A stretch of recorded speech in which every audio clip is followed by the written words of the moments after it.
نحمده ونصلي على رسوله الكريم اما بعد فاعوذ بالله من الشيطان الرجيم بسم الله الرحمن الرحيم رب اشرح لي صدري ويسر لي امري واحلل عقدة من لساني يفقهوا قولي ولا شيء اعظم بركة من هذا القرآن، کوئی چیز بھی اس قرآن سے زیادہ بابرکت نہیں، کوئی بھی چیز۔ فَإِنَّ كُلَّ خَيْرٍ وَنِعْمَةٍ وَزِيَادَةٍ دِينِيَّةٍ أَوْ دُنْيَوِيَّةٍ أَوْ أُخْرَوِيَّةٍ فَإِنَّهَا بِسَبَبِهِ وَأَثَرٌ عَنِ الْعَمَلِ بِهِ۔ فَإِنَّ كُلَّ خَيْرٍ، تو ہر خیر، ہر بھلائی، وَنِعْمَةٍ اور ہر نعمت، وَزِيَادَةٍ اور اضافہ، دِينِيَّةٍ دینی امور میں، وَدُنْيَوِيَّةٍ اور دنیاوی امور میں، وَأُخْرَوِيَّةٍ اور آخرت کے امور میں، فَإِنَّهَا بِسَبَبِهِ تو بے شک وہ اسی قرآن کے سبب ہے، اسی قرآن کی وجہ سے ہے۔ وَأَثَرٌ عَنِ الْعَمَلِ بِهِ اور اس پر عمل کرنے کا نتیجہ ہے، یعنی جو شخص بھی اس قرآن کو پکڑے گا اس کی دین، دنیا، آخرت سب کچھ سمر جائے گی اور اس میں برکتیں ہی برکتیں ہوں گی۔ بعض مفسرین کہا کرتے تھے کہ ہم قرآن پڑھنے میں مشغول ہوئے تو ہمیں دنیا میں برکات اور خیرات نے ڈھانپ لیا، یعنی ہر طرح کی برکتیں آ گئیں۔ اللہ سبحانہ تعالیٰ فرماتے ہیں کتاب انزلناہ الیک مبارک، یہ ایک کتاب ہے جسے ہم نے آپ کی طرف نازل کیا ہے، بہت بابرکت ہے۔ تو جتنا زیادہ آپ اس کتاب کے قریب ہوں گے، اس قرآن سے اپنا تعلق قائم کریں گے، اسی حساب سے اتنا ہی آپ کی جان، آپ کے مال، آپ کے اہل اور آپ کے وقت میں برکت اترے گی۔ اس قرآن کی برکت سے وقت کی تنگی بھی ختم ہو جاتی ہے۔ جب سلف صالحین کے اوقات تنگ پڑ جاتے تھے تو وہ وقت میں برکت کا اثر لینے کے لیے قرآن پڑھنے کی طرف لپکتے تھے، یعنی برکت حاصل کرنے کے لیے قرآن پڑھا کرتے تھے۔ اس قرآن سے گھروں میں بھی برکتیں اترتی ہیں، کشادگی پیدا ہوتی ہے۔ ابو ہریرہ رضی اللہ عنہ کہا کرتے تھے بے شک قرآن پڑھنے کی وجہ سے گھر اپنے رہنے والوں کے لیے کشادہ ہو جاتا ہے، یعنی دلوں میں بھی وسعت ہو جاتی ہے اور ویسے بھی وسعت کا احساس ہوتا ہے۔ اس میں فرشتے حاضر ہوتے ہیں، شیاطین اس گھر کو چھوڑ دیتے ہیں اور اس کی خیر و برکت بڑھ جاتی ہے، گھروں میں رحمت اور سکینت نازل ہوتی ہے۔ رسول اللہ صلی اللہ علیہ وسلم نے فرمایا جو لوگ اللہ کے گھروں میں سے کسی گھر میں اللہ کی کتاب کی تلاوت کرتے ہیں اور آپس میں اس کی تعلیم و تدریس میں مصروف ہوتے ہیں تو ان پر سکینت نازل ہوتی ہے اور رحمت انہیں ڈھانپ لیتی ہے اور فرشتے ان کو گھیر لیتے ہیں اور اللہ ان کا ذکر اپنے پاس موجود فرشتوں میں کرتے ہیں۔ اس قرآن کی بدولت جسم اور روح کو شفا ملتی ہے۔ وَنُنَزِّلُ مِنَ الْقُرْآنِ مَا هُوَ شِفَاءٌ وَرَحْمَةٌ وَرَحْمَةٌ لِّلْمُؤْمِنِينَ وَلَا يَزِيدُ الظَّالِمِينَ إِلَّا خَسَارًا، اور ہم قرآن میں جو کچھ نازل کرتے ہیں، جو کچھ بھی کہیں سے بھی آپ پڑھیں، وہ مومنوں کے لیے تو شفا اور رحمت ہے، مگر یہ ظالموں کے خسارے ہی میں اضافہ کرتا ہے۔ ابن قیم رحمہ اللہ کہتے ہیں کہ دلوں اور جسموں کی بیماریوں میں سے کوئی بیماری ایسی نہیں جس کا علاج اور اس کے سبب کی رہنمائی کا ذریعہ قرآن میں موجود نہ ہو، یعنی تمام بیماریوں کے علاج کی طرف رہنمائی اس کتاب سے ملتی ہے۔ اس کتاب سے دنیا کی پریشانیوں سے نجات ملتی ہے، ارذل العمر سے نجات ملتی ہے۔ قرآن مجید میں جو آیات آتی ہیں ثم رددناہ اسفل سافلین الا الذین آمنوا، تو ابن عباس کہتے ہیں کہ اس کا مطلب یہ ہے کہ سوائے ان لوگوں کے جنہوں نے قرآن پڑھا، یعنی جو لوگ قرآن کے ساتھ اپنا تعلق قائم رکھیں گے وہ ارذل العمر سے بچا لیے جائیں گے۔ فَإِذَا كَانَ ذِكْرًا مُبَارَكًا، پھر اگر ہے یہ ذکر مبارک، یعنی قرآن ایک مبارک کتاب ہے، وجب تلقیہ بالقبول والانقیاد والتسلیم، تو واجب ہے، لازم ہے اس کو حاصل کرنا، قبول کر کے، اس کی اطاعت کر کے اور اس کی فرما برداری کر کے۔ یعنی اگر ہم یہ سمجھتے ہیں، ہمارا یہ یقین ہے، ایمان ہے کہ یہ قرآن ایک بابرکت ذکر ہے، تو پھر اس کو قبول کر لینا چاہیے، اس کو حاصل کرنا چاہیے اور اس کے آگے سر جھکا دینا چاہیے۔ وَشُكْرِ اللَّهِ عَلَى هَذِهِ الْمِنْحَةِ الْجَلِيلَةِ، اور اللہ کا شکر ادا کرنا اس جلیل القدر عظیم عطیے پر۔ منحہ ہوتا ہے عطیہ۔ والقیام بہا واستخراج برکتہ بتعلم الفاظہ ومعانیہ، اور اس کے ساتھ قیام کر کے یعنی اس کے ساتھ رہ کر، واستخراج برکتہ اور اس کی برکت حاصل کرنا، بتعلم الفاظہ ومعانیہ اس کے الفاظ اور معانی کو سیکھ کر، یعنی اس شاندار عطیے پر اللہ تعالیٰ کا شکر ادا کیا جائے کس طرح کہ اس کے الفاظ اور اس کے معنی کو سیکھ کر اس کی برکت حاصل کی جائے۔ تو برکت کیسے حاصل ہوتی ہے؟ صرف لٹکانے سے یا صرف بینر لگانے سے یا کس طرح حاصل ہوتی؟ بتعلم الفاظہ ومعانیہ اس کے الفاظ اور معنی کو اچھی طرح سیکھ کر، لذالک کان من الواجب اسی لیے یہ واجب ہے، لازم ہے، تعلم الالفاظ والمعانی سیکھنا الفاظ اور معانی کا، والحذر من الوسوسة فی حروفہ اور بچنا، محتاط رہنا کس سے؟ اس کے حروف میں وسوسے کا شکار ہونے سے کہ حروف کی ادائیگی صحیح ہوئی یا نہیں، والقول علی اللہ بلا علم فی معانیہ اور اس کے معنی میں اللہ سبحانہ وتعالی کی ذات سے متعلق بغیر علم کے کوئی بات کرنے سے بھی بچنا چاہیے۔ وفی شأن الوسوسة فی الحروف یقول ابن العربی المالکی حروف میں وسوسہ کے بارے میں ابن العربی المالکی کہتے ہیں، ان ابلیس حین لم یستطع ان یشغل الناس عن القرآن شغلہم بہ عنہ، ابلیس جب لوگوں کو قرآن میں مشغول ہونے سے نہ روک سکا تو اس نے کیا کیا؟ انہیں مشغول کر دیا اسی کے ساتھ اس سے، یعنی وہ قرآن میں بھی مشغول ہے لیکن پھر بھی قرآن سے دور ہیں۔ یہ ابلیس کا ایک پھیر ہے، یعنی جب اس نے دیکھا کہ لوگ قرآن سے محبت رکھتے ہیں اور مشغول رہتے ہیں اس میں، تو اس نے ایسا طریقہ نکالا کہ جس سے قرآن میں لوگ مشغول بھی رہیں لیکن پھر بھی اس سے ہٹے رہیں، دور رہیں۔ ای انہ جعلہم یشتغلون بشیء فیہ لا ینفعہم فی معادہم، یعنی اس نے ان کو اس چیز سے مشغول کر دیا کہ جو ان کی آخرت میں ان کو فائدہ نہیں دیتی، یشغلہم عما ینفعہم فی دینہم وآخرتہم، وہ انہیں مشغول کرتا ہے اس سے، یعنی قرآن کے ذریعے، قرآن ہی سے ان کے دین اور آخرت سے، یعنی جو چیزیں ان کے دین اور آخرت میں فائدہ نہیں دیتی اس میں اس نے ان کو قرآن ہی کے ذریعے مشغول کر دیا۔ اس کی آگے وضاحت مزید ہوگی۔ قال ابن تیمیہ رحمہ اللہ، ابن تیمیہ رحمۃ اللہ علیہ کہتے ہیں، ولا یجعل ہمتہ اور نہ وہ لگائے اپنی ہمت کو، اپنی طاقت کو، فیما اس میں جو حجب بھی اکثر الناس روکا گیا اس کے ساتھ اکثر لوگوں کو، من العلوم ان حقائق القرآن قرآن کے حقائق کے علوم کے بارے میں، یعنی حقائق سے مراد قرآن کے اسرار اور رموز، اس میں جو حکمت کی باتیں ہیں، اما بالوسوستی یعنی یا تو وسوسے کے ساتھ، وسوسے میں ڈال کے، فی خروج حروف ہی اس کے حروف کے مخارج کے معاملے میں، و ترقیقہا اور ان کو باریک پڑھنے کے، و تفخیمہا اور ان کو موٹا پڑھنے کے، و امالتہا اور ان کے امالہ کرنے میں، و نطق بالمد الطویل والقصیر والمتوسط اور مد طویل اور قصیر اور متوسط کی ادائیگی میں، یعنی ان چیزوں میں اس قدر الجھا دیا کہ لوگ قرآن کے اصل معنی، مفہوم، اس کے اندر تدبر اور غور و فکر سے تو دوری ہو گئے، اس کے اسرار اور رموز تو بھول ہی گئے۔ فَإِنَّ هَذَا حَائِلٌ لِلْقُلُوبِ تو بے شک یہ دلوں کے لیے رکاوٹ ہے، یعنی قرآن کے دل تک پہنچنے میں رکاوٹ ہے۔ بہت زیادہ ان چیزوں کے اندر، تجوید کے قواعد کے اندر بہت زیادہ الجھنا اور بہت زیادہ وقت لگانا، اور پھر اتنا کہ اس میں ہر وقت وسوسے کا شکار رہنا کہ یہ حرف ٹھیک نہیں پڑا یا وہ حرف ٹھیک سے ادا نہیں ہوا، یا جب کسی کے سننا تو اس میں بھی صرف اس کی تجوید کی غلطیاں نکالنے پہ توجہ رکھنا جو ہے، یہ قرآن کو حلق تک تو رہنے دیتا ہے لیکن حلق سے نیچے نہیں اترنے دیتا، دل تک نہیں جانے دیتا، دل تک جانے میں رکاوٹ بن جاتا ہے۔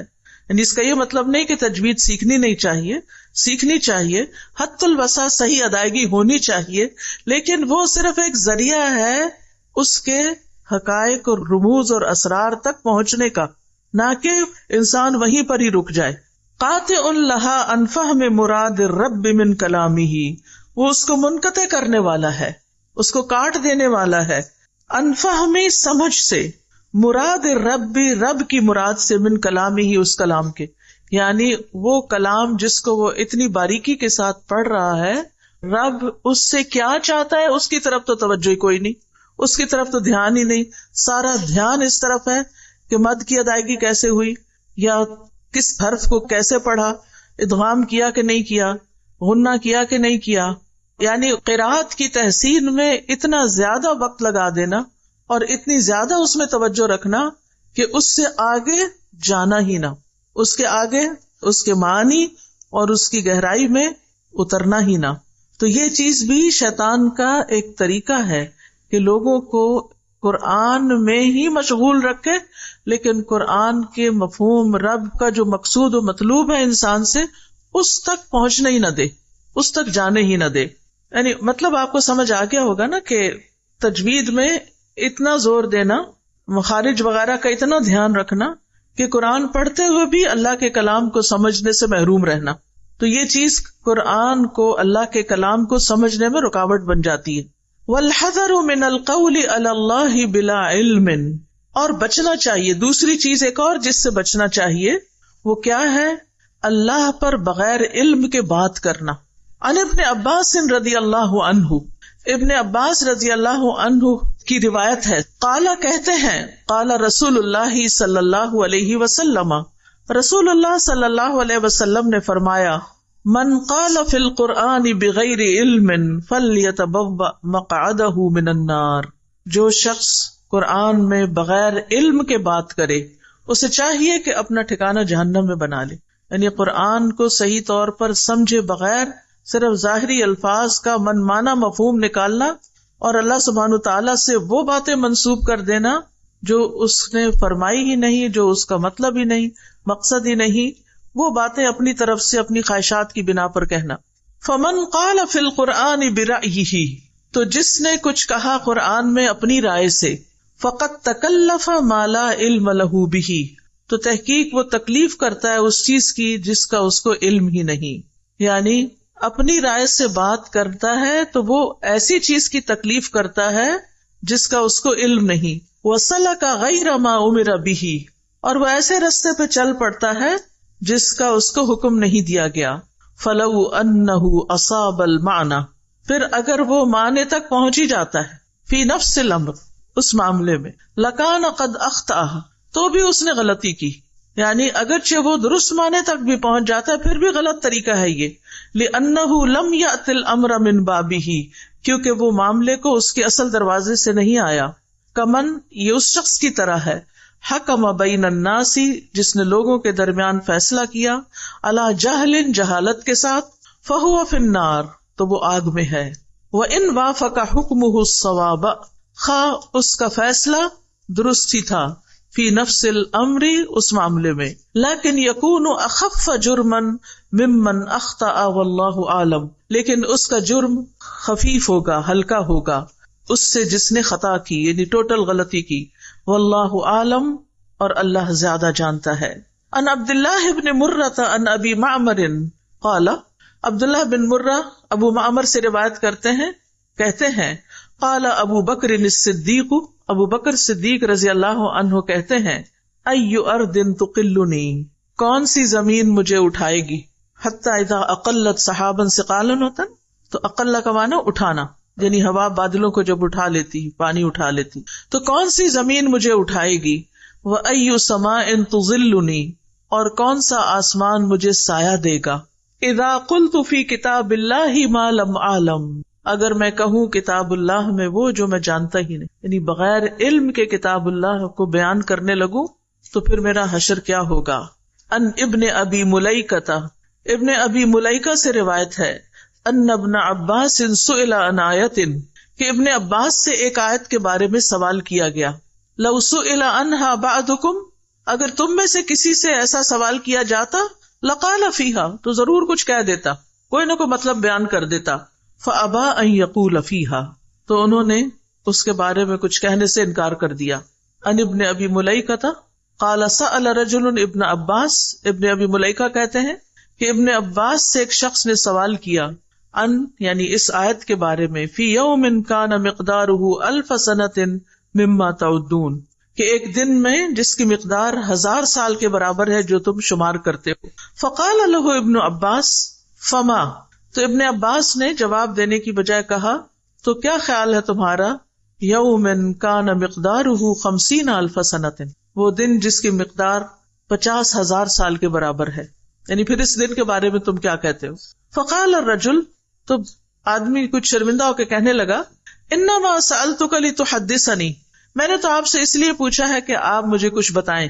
فقال ابن عباس، ابن عباس نے کہا، ہما یومانی، یہ 2 دن ہیں، ذکرہم اللہ فی کتابہ، جن کا اللہ نے اپنی کتاب میں ذکر کیا ہے، اللہ اعلم بہما، اللہ ہی ان کے بارے میں خوب جانتا ہے، یعنی میں نہیں جانتا کہ ان سے اصل مراد کیا ہے، اللہ ہی کو پتا ہے. فکرہ، تو انہوں نے ناپسند کیا، ان یقول فی کتاب اللہ ما لا یعلم، کہ وہ اللہ کی کتاب میں ایسی بات کہیں جو وہ جانتے نہیں.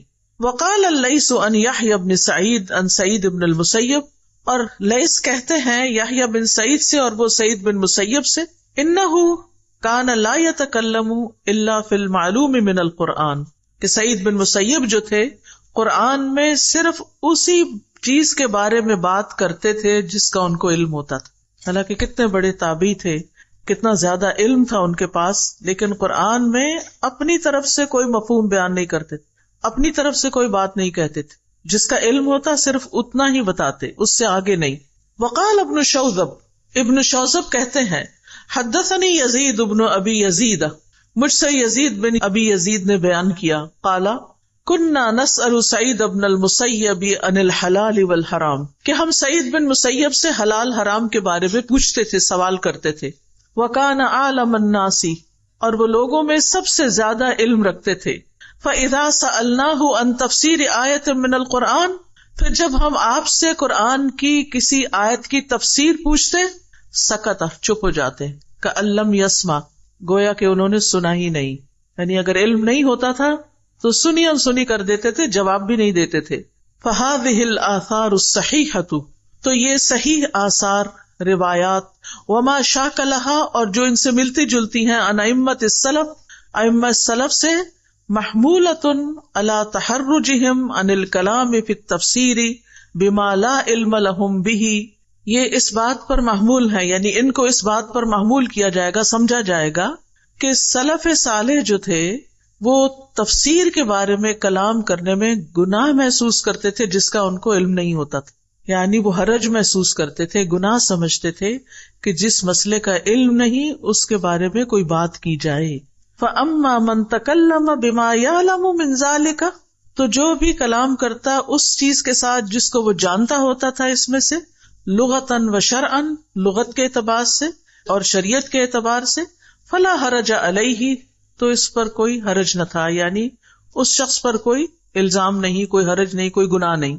وَلِهَذَا رُوِيَ عَنْ هَؤُلَاءِ وَغَيْرِهِمْ أَقْوَالٌ فِي التَّفْسِيرِ وَلَا مُنَافَاتٌ، اسی لیے ان لوگوں سے اور ان کے علاوہ سے تفسیر میں متعدد اقوال منقول ہوئے ہیں اور ان میں کوئی تعارض بھی نہیں، منافات، ایک دوسرے کی نفی نہیں کرتے، حالانکہ ہر ایک کی رائے الگ بھی ہوتی ہے یا معنی الگ بھی بیان کیا ہوتا ہے، لیکن پھر بھی وہ الگ الگ بیان کرنے کے باوجود ان میں کوئی تعارض نہیں ہوتا، یعنی وہ سارے معنی اس سے نکلتے ہوتے ہیں.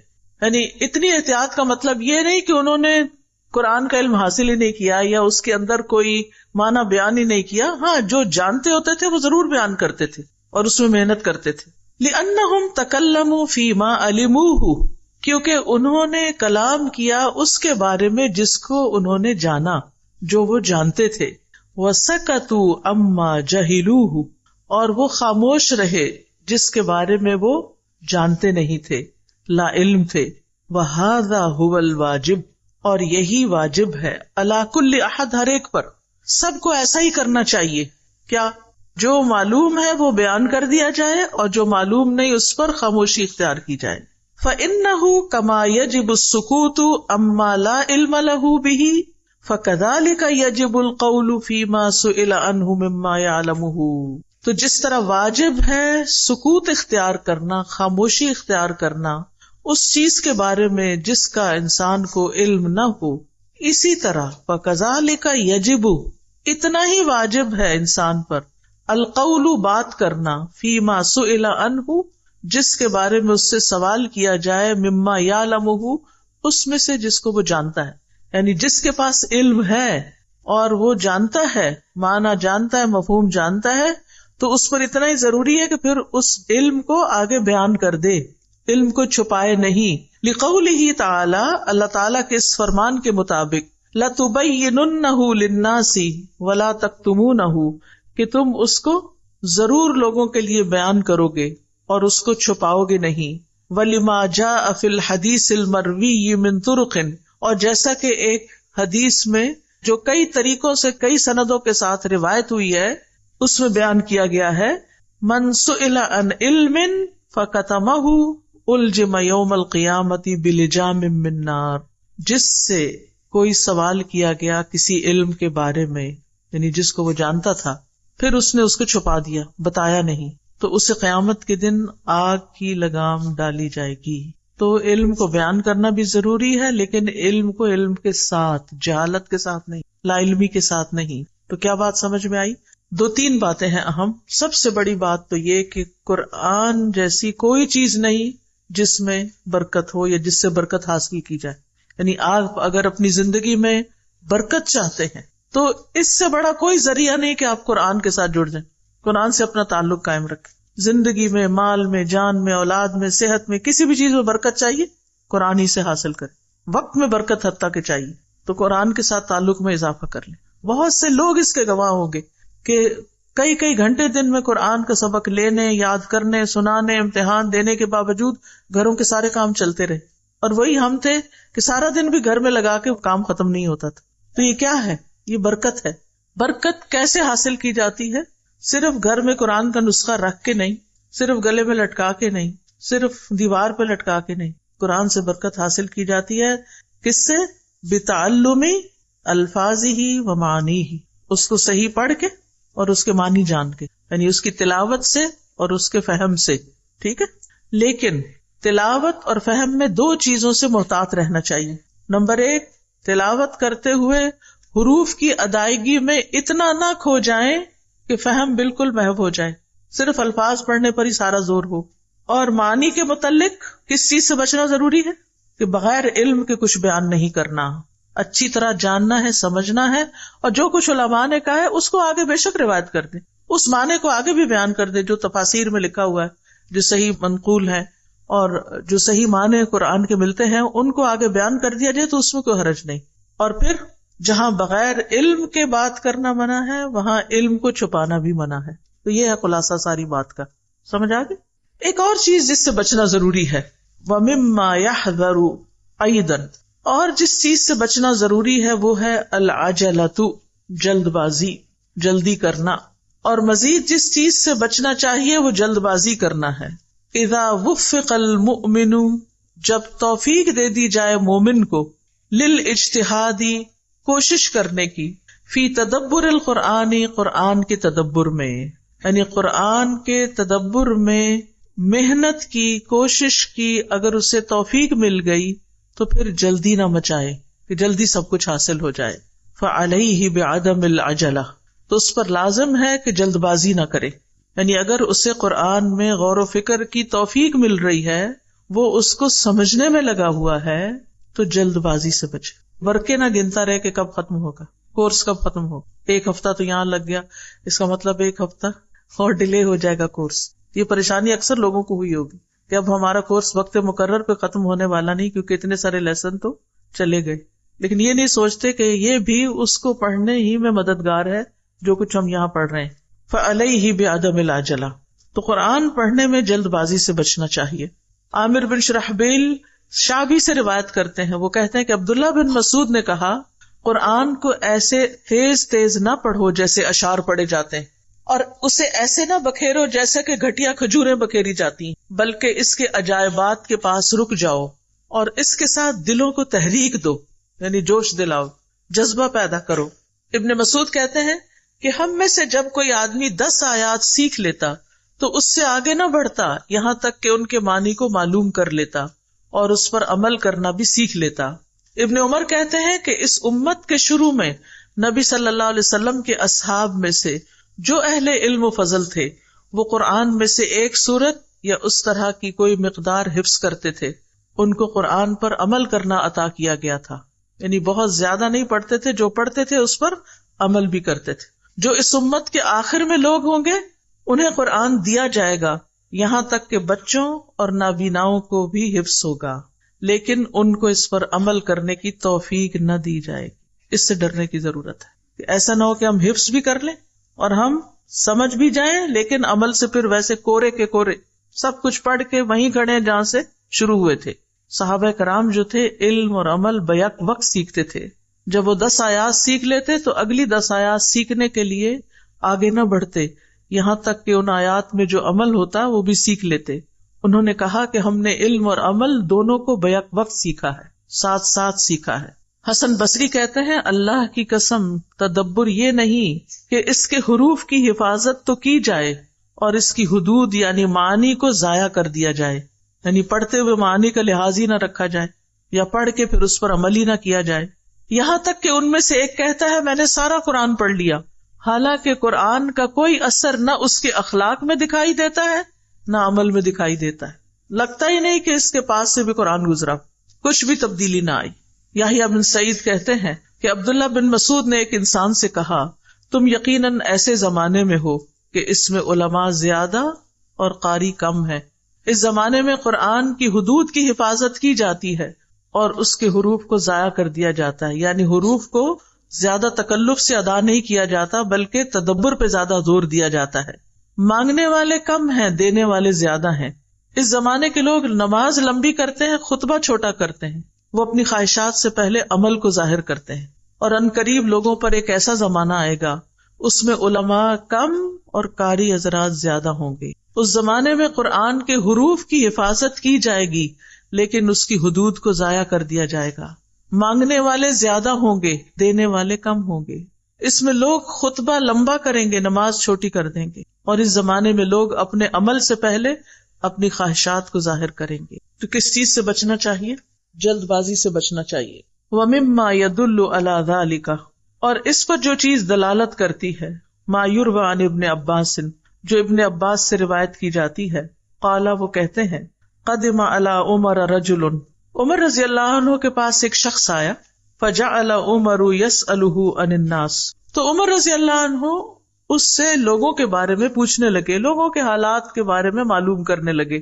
فقال یا امیر المؤمنین، وہ شخص کہنے لگا اے امیر المومنین، قد قرأ القرآن منہم کذا و کذا، کہ ان میں سے ایسے اور ایسے نے قرآن پڑھ لیا ہے، یعنی بہت لوگوں نے قرآن پڑھ لیا ہے، اتنے لوگ قرآن پڑھ چکے ہیں. فقلت واللہ ما احب ان یسارعوا یومہم ھذا فی القرآن ھذہ المسارعہ. فقلت، تو میں نے کہا، کس نے کہا؟ ابن عباس کہتے ہیں میں نے کہا واللہ، اللہ کی قسم، ما احب، میں پسند نہیں کرتا، یومہم ھذا، ان کے اس دن میں، فی القرآن، قرآن کے بارے میں، ھذہ المسارعہ، یہ جلدی، یعنی میں نہیں پسند کرتا کہ لوگ اس زمانے میں قرآن کو اتنا جلدی جلدی پڑھیں. قال، وہ کہتے ہیں فزبرنی عمر، تو عمر رضی اللہ عنہ نے مجھے ڈانٹا کہ تم کیوں بیچ میں کمنٹ کر رہے ہو. ثم قال مہ، پھر کہا رکو، ٹھہرو. تو ابن عباس کو یہ بات اچھی نہ لگی، ایک طرح سے ڈانٹ پڑی.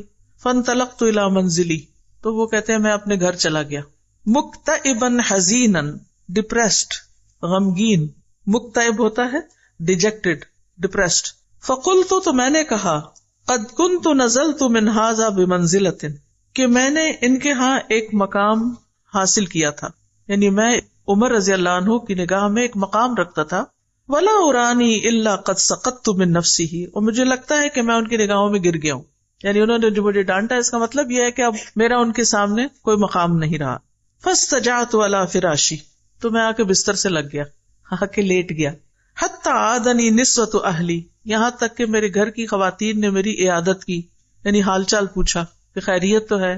وما بھی وجعن، اور مجھے کوئی تکلیف بھی نہیں تھی، یعنی کوئی جسمانی تکلیف نہیں تھی، درد نہیں تھا. فبینا انا علی ذلک، تو اسی دوران، اسی حال میں پڑا ہوا تھا.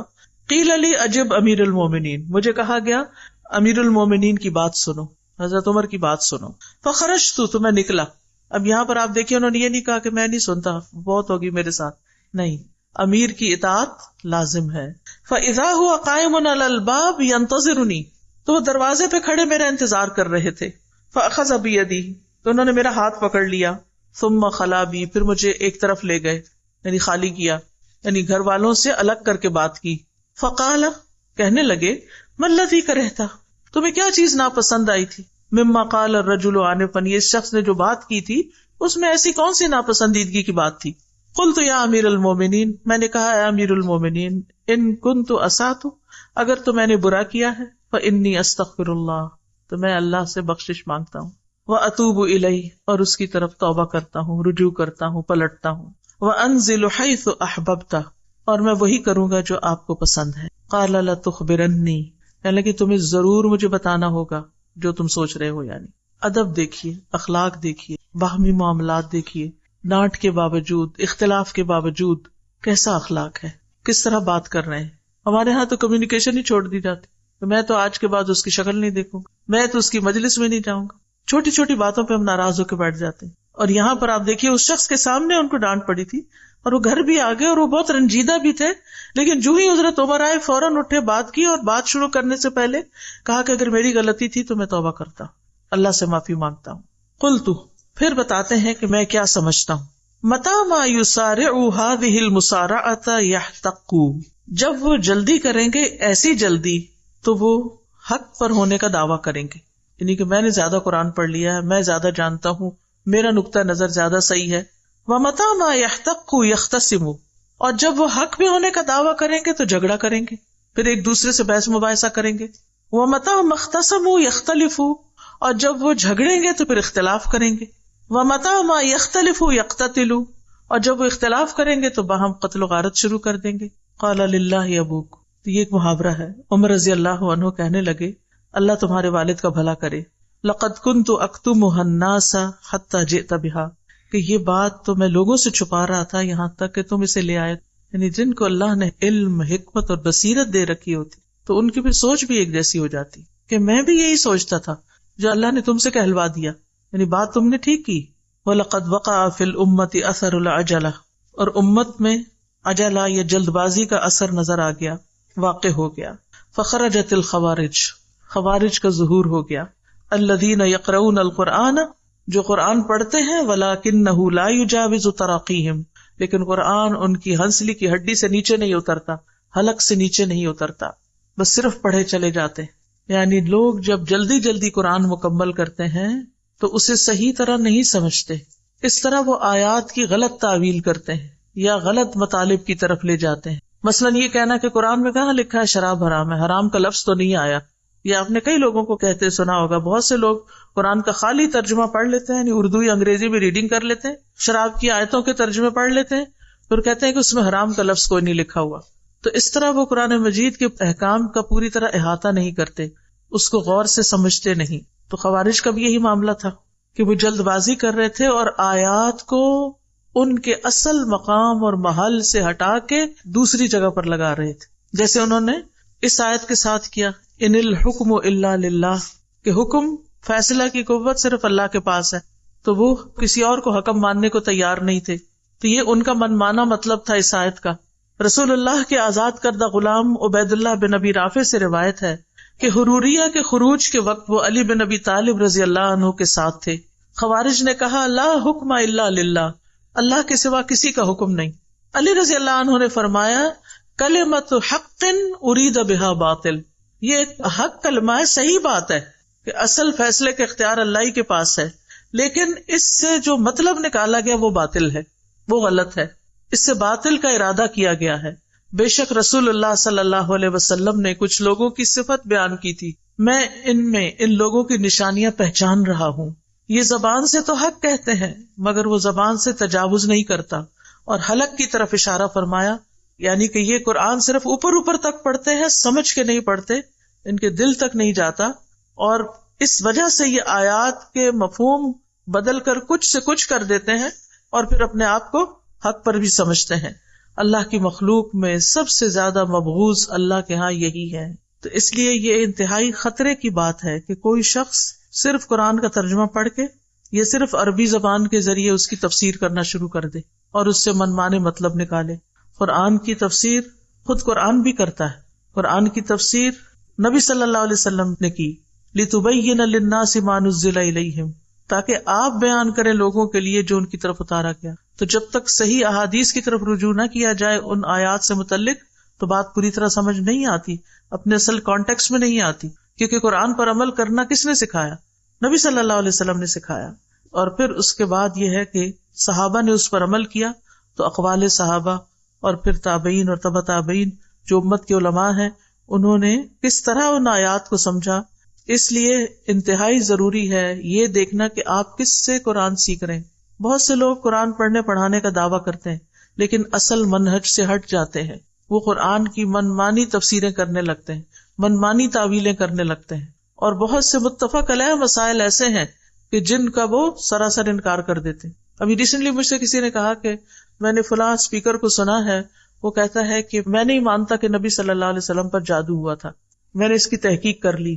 اور یعنی کہ ان صورتوں کو چھوڑ کر جن میں نبی صلی اللہ علیہ وسلم کو یہ پڑھنے کا حکم دیا گیا، یعنی قل اعوذ برب الفلق، اور اس کا جو صحیح معنی احادیث کی روشنی میں آتا ہے، اور صحیح احادیث کو چھوڑ کر صرف ادھر ادھر کی باتوں کو لے کر تحقیق کے نام پر یہ دعوے کرنا اور ایسے مسائل بیان کرنا کہ جو حق سے ہٹے ہوئے ہیں، تو ان چیزوں میں بہت محتاط رہنے کی ضرورت ہے، بہت خبردار رہنے کی ضرورت ہے. تو کس کس چیز سے بچنا چاہیے؟ من مانے مطلب نکالنے سے، بغیر علم کے بات کرنے سے، اور جلد بازی سے. مجھے نا استاذہ یہ سب پڑھ کے اس طرح لگ رہا تھا کہ ہم لوگوں نے نا قرآن کو سپلٹ کر گروپس بن گئے ہیں. کچھ جو حفظ کر رہے ہیں اسی میں اپنی ایکسپرٹیز آگے لے کے جا رہے ہیں، جو الفاظ اور معنی کو دیکھ رہے ہیں وہ انہی کے اندر ایفرٹ، اور وہ جو ہم نے کل ایک میوچل چیز کہ حفظ بھی ہو، معنی بھی ہو، تفسیر بھی ہو، وہ سب چیزیں نہیں. اس وجہ سے ہم لیک کر رہے ہیں کہ جو حافظ ہیں ان کو مطلب نہیں پتا وہ کیا پڑھ رہے، اور جو مطلب جانتے ہیں ان کو حفظ نہیں، ان کو حروف کی ادائیگی بھی آتی ہو. امام ابن تیمیہ رحمہ اللہ کا ہم نے قول دیکھا ہے کہ جن علوم کو سیکھنے سے لوگوں کو روکا گیا ہے، اور آگے پھر علم تجوید کی بات ہوئی، اس کو تھوڑا سا ایکسپلین کر دیں کہ علوم سے روکا گیا سے کون سے علوم کون سے روکے گئے ہیں؟ علوم سے تو نہیں روکا گیا، کہیں کہا گیا. یہاں پہ لکھا ہے وہ اپنے عزم اور ہمت کو قرآن کے حقائق سے متعلق ان علوم میں نہ لگائے جن سے اکثر لوگوں کو روکا گیا. نہیں، من العلوم ان حقائق القرآن، ٹھیک ہے، یہ پیج 34 پر. ولا یجعل ہمتہ، اور نہ وہ لگائے اپنی ہمت کو فی ما حجب بہ، اس چیز میں کہ روکا گیا بہ، اس کے ذریعے، اکثر الناس، اکثر لوگوں کو، من العلوم ان حقائق القرآن، قرآن کے حقائق کے علوم کے بارے میں، یعنی ان علوم میں بہت وقت نہ لگائے کہ جن میں جانے کی وجہ سے انسان قرآن میں غور و فکر اور تدبر سے محروم ہو جاتا ہے. یہ مطلب ہے. اب دیکھیے بعض مدارس کا حال یہ ہے کہ اس میں فقہ، اصول الفقہ، تجوید، حفظ، گرامر، نحو، صرف، بے شمار علوم سال ہا سال پڑھائے جاتے ہیں، لیکن جب قرآن پڑھنے کی باری آتی ہے تو چند صورتیں، بعض اوقات ایک سال کے اندر چند صورتیں بس پڑھا دی جاتی ہیں. اور یہ حقیقت میں ہو رہا ہے، یعنی میں کوئی خیالی بات نہیں کر رہی. اور کہا کیا جاتا ہے کہ اس سے قرآن فہمی میں آسانی ہوتی ہے، لیکن ان چیزوں میں مشغولیت نے لوگوں کو قرآن سمجھنے سے دور کر دیا ہے. اب سمجھ آئی؟ اور یہ بات امام ابن تیمیہ نے کئی سو سال پہلے کہی تھی، اور اس وقت بھی یہ ہو رہا تھا. مجھے جو بات سمجھ آئی ہے اس سے یہ جیسے قرآن کے حروف کی گنتی، قرآن کے رکوعات کی گنتی، اور اسی طرح کی چیزیں گن کے وہ لوگ بات کرتے رہتے ہیں، جس کا مجھے تو نہیں لگتا کہ قرآن پڑھنے والے کو کوئی فائدہ ہوتا ہے. جی، ان علوم سے بھی منع کیا گیا ہے کہ ان میں انسان وقت لگائے کہ حروف کو نمبر دے دیے گئے. ابجد، حفظ، حتی وغیرہ کو مثلا الف کا 1 نمبر ہے، با کے 2، اور ہر حرف کے پھر کیا ہے کہ کوئی آیت لے لیتے ہیں اور ہر حرف کے نیچے نمبر لگاتے رہتے ہیں، اور پھر ان کے نمبروں کو جمع کر کے کوئی تعویذ بناتے ہیں. اور بعض اوقات یہ ہے کہ یہ کہتے ہیں کہ بسم اللہ کے 19 حروف ہیں، اور پھر اس صورت میں اتنی دفعہ یہ حرف آئے ہیں، اور گنتی کر کے ایسی شماریات میں الجھایا ہوا ہے لوگوں کو، اور لوگ اسی پر خوش ہیں. قرآن اس لیے تو نہیں آیا. السلام علیکم. وعلیکم السلام. اب یہ پیج نمبر 35 ہے. اب اس میں لکھا ہوا ہے کہ جس کا اس کو علم نہیں اور ایسے راستے پر چلتا ہے جس کا اس کو حکم نہیں دیا گیا، اگرچہ وہ درست مانے اور پا بھی لے پھر بھی اس نے غلطی۔ اس کا مطلب یہ ہے کہ بغیر علم کے اگر کوئی بات کرتا ہے اور وہ بات ٹھیک بھی ہوتی ہے تو پھر بھی ایک طرح کی غلطی ہی ہے، یعنی چاہے وہ صحیح جگہ پہنچا لیکن طریقہ اس کا غلط تھا۔ اب نیکسٹ لاسٹ لائن میں ہے نا کہ اور یہ کام درست نہج میں نہیں کیا گیا، جیسا کہ وہ آدمی جو لوگوں کے درمیان جہالت کے ساتھ فیصلہ کرے گا وہ جہنم۔ جی قاضی کے بارے میں ہے نا، یہ تو قاضی کے بارے میں۔ السلام علیکم۔ وعلیکم السلام۔ یہ جو بات کی گئی کہ جو سوال کیا جائے اگر معلوم ہے تو لازماً جواب دیا جائے اور اگر معلوم نہیں تو خاموشی اختیار کر لی جائے، تو یہ مسلمان جہاں پہ ہمارا معاشرہ ہے ان میں تو ٹھیک ہے، کیونکہ ایک مسلمان سے سوال کرتا ہے تو نہیں معلوم تو خاموشی اختیار کر لی جائے، لیکن اگر جہاں غیر مسلم کی بات آ جائے، کچھ غیر مسلم لوگ ہم سے سوال کریں کہ آپ کے قرآن میں یہ چیز ہے اور اس کا کیا مطلب ہے، تو وہاں پہ اگر ہم کہتے ہیں کہ ہمیں زیادہ صحیح معلوم نہیں اور ہم نہیں جواب دیتے، تو پھر وہ کہتے ہیں آپ اپنے مذہب کی اندھا دھند تقلید کر رہے ہیں، آپ کو خود معلوم نہیں، آپ ہمیں کیا بتائیں گے؟ تو وہ ٹھیک کہتے ہیں نا، اس کا مطلب یہ کہ ان کی غلط رہنمائی کی جائے صرف یہ ثابت کرنے کے لیے کہ ہم اپنے دین کو جانتے ہیں، حالانکہ جانتے نہیں کہنا چاہیے، کیونکہ اگر ہم کوئی غلط بات کریں گے وہ کسی اور سے بھی وہی سوال کریں گے اور وہ ان کو کچھ اور بتائے گا، تو اس سے ڈرنا نہیں چاہیے، ٹھیک ہے نا؟ یعنی اتنا کانفیڈینس انسان کے اندر ہونا چاہیے اور انسانوں کا خوف نہیں ہونا چاہیے کہ کوئی میرے بارے میں کیا کہے گا۔ اللہ نے اس کو ہدایت دینی ہے، ہر ایک کی ہدایت کا ذمہ ہمارے اوپر تھوڑی ہے، ہم تو اسی کے مکلف ہیں جو ہم جانتے ہیں، اور پھر ایسے جو چیلنجز ہوتے ہیں ان کا حل یہ ہے کہ پھر ہم وہ علم حاصل کریں، جو سوال انہوں نے کیا اس کا جواب تلاش کریں، یا ان سے کہیں کہ میں جواب تلاش کر لوں، اہل علم سے پوچھ لوں، اور یہ ہر علم میں ہوتا ہے، یہ صرف دین کے معاملے میں نہیں، اور یہ غلط دلیل ہے کہ عوام سے بڑے بڑے علمی مسائل پوچھے جائیں۔ ان کو آپ یہ بھی کہہ سکتے ہیں کہ میں تو ایک عام شخص ہوں، اس طرح کے سوال جو ہے ان کا جواب علماء کے پاس ہوتا ہے، میں عالم نہیں ہوں، میں بے شمار دفعہ میں یہ جملہ کہہ چکی ہوں، میں عالم نہیں ہوں، مجھے نہیں معلوم، آپ کسی عالم سے رجوع کریں، تو اس میں کیا حرج ہے؟ ہو سکتا ہے کوئی سوچے پھر آپ کیوں پڑھاتی ہیں، اگر آپ عالم نہیں ہیں تو پھر کیوں پڑھاتی؟ جتنا مجھے آتا ہے وہ میں آگے پہنچا رہی ہوں اور اسی کی میں مکلف ہوں۔ ساتھ یہ کلیئر کر دیں کہ تجوید کس حد تک سیکھنی اور پڑھنی جائز ہے؟ جب تک آپ کا قرآن پڑھنا ٹھیک ہو جائے آپ سیکھتے جائیں، لیکن ساری زندگی یہ وہی نہ سیکھتے جائیں، اس کے ساتھ ساتھ فہم کو بھی جاری رکھیں، کیونکہ بعض لوگ تجوید سیکھنا جب شروع کرتے ہیں تو معنی کو بالکل ہی اگنور کر دیتے ہیں، صرف اسی کے پیچھے دن رات لگائے رکھتے ہیں، تو بیلنس رکھیں، دونوں رکھیں۔ یہ تو ہو کہ معنی سمجھ میں آئے اور اس وجہ سے کہ غلطی کا اہتمام نہ ہو تو پھر تجوید سیکھنا چاہیے۔ تجوید تو ہر حال میں سیکھنی چاہیے، یعنی قرآن کو درست پڑھنا تو ضروری ہے، لیکن اس کے پیچھے اتنا نہ لگ جائیں کہ وسوسوں کا شکار ہو جائیں۔ بعض لوگ تو قرآن ہی نہیں پڑھتے، کہتے ہیں تو غلط ہے، میں تو پڑھنا ہی نہیں، مجھے صحیح نہیں آتا، وہ اتنے شکوک کا شکار ہو جاتے ہیں، اور بعض اس کے معنی سے بالکل لابلد ہو جاتے ہیں، تو اس میں اعتدال کی ضرورت ہے۔ سادہ دو باتیں واضح کرنا چاہ رہی کہ جی، ہم جو کورسز کراتے ہیں وہ قرآن سمجھنے کے اعتبار سے جس وقت ہم برانچز میں کورسز کرا رہے ہوتے ہیں تو وہ 1.5-2 سال کا کورس بعض اوقات اجلت کا بھی شکار ہو جاتا ہے کہ اسٹوڈینٹس اس کو کوپ نہیں کر پا رہے ہوتے، تو کیا یہ قرآن میں جلدی تو نہیں؟